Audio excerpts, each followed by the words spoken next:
Welcome to my YouTube channel. Watch till end and subscribe to my channel. दोपहर का वक्त था। सूरज आग बरसा रहा था।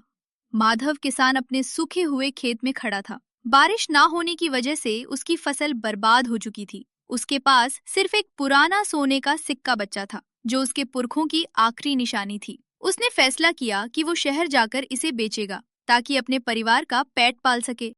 हे भगवान, कैसा वक्त आ गया है। यह सिक्का ही मेरी आखिरी उम्मीद है। अगर शहर पहुंचते पहुंचते शाम हो गई तो मुसीबत हो जाएगी। मुझे जल्दी निकलना होगा। रास्ते में एक घना जंगल पड़ता था। वहाँ शकाल नाम का चोर एक पेड़ के पीछे छुपा था। जैसे ही उसने एक लाचार किसान को देखा, उसने अपना रास्ता बदलकर एक मुसाफिर का रूप धार लिया और माधव के साथ चलने लगा। अरे भाई, आप अकेले इस जंगल में? आजकल जमाना खराब है। मैं भी शहर जा रहा हूँ। क्यों ना हम साथ चले? साथ रहेंगे तो डर नहीं लगेगा। आपका शुक्रिया भाई। मेरे पास खोने को तो कुछ नहीं, बस एक पुराना सिक्का है। पर हाँ, साथ चलने में भलाई है। शकाल की आंखें चमक उठीं। उसने माधव को बातों में उलझाया और जैसे ही मौका मिला, उसने किसान की थैली से सिक्का निकालकर अपनी जेब में डाल लिया और वहां से भाग निकला। किसान रोता हुआ राजा विक्रम के दरबार में पहुंचा। राजा उस वक्त अपने मंत्रियों से मशवरा कर रहे थे। माधव ने गिरते पड़ते अपनी दास्तान सुनाई। इत्तेफाक से शकाल चोर को सिपाहियों ने एक दूसरी चोरी के शाख में पहले ही पकड़ रखा था। किसान, तुम रोटे क्यों? मेरे राज्य में किसी के साथ नाइंसाफी नहीं होगी। साफ साफ बताओ क्या हुआ। महाराज, मैं लूट गया। इस आदमी ने दोस्ती का नाटक किया और मेरा आखिरी सोना चुरा लिया। अब मेरे बच्चे भूखे मर जाएंगे। महाराज, ये झूठ बोल रहा है। ये सिक्का मेरा है। मैं मेहनत से कमाया है।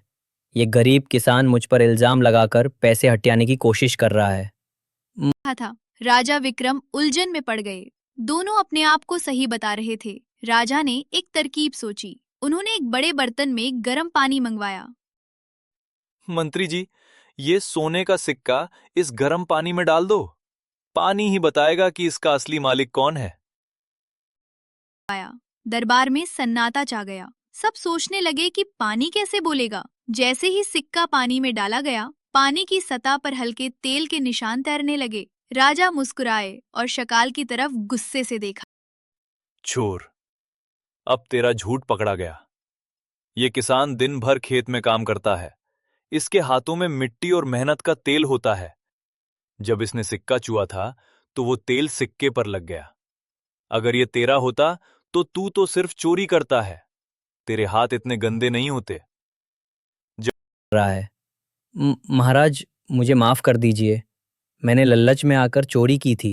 मुझे कड़ी सजा ना दें। राजा ने चोर को जेल भेज दिया और किसान को उसका सिक्का वापस किया। इतना ही नहीं, राजा माधव की ईमानदारी और दुख से इतने मुतासिर हुए कि उन्होंने उसे खेती के लिए नई जमीन और अनाज भी दिया। महाराज, आपका बहुत बहुत धन्यवाद। आज आपने सिर्फ मेरा सिक्का नहीं, मेरी उम्मीद भी वापस दिला दी। जाओ माधव, मेहनत करो। याद रखना, सच्चाई का रास्ता कठिन हो सकता है, पर मंजिल हमेशा सुकून देती है। हमको इस कहानी से ये सबक मिलता है कि ईमानदारी की हमेशा जीत होती है और लल्लच का अंजाम बुरा होता है। और भी कहानी सुनना चाहते हो तो जल्दी से मेरे चैनल को सब्सक्राइब करो। Thank you for watching. Subscribe to my channel.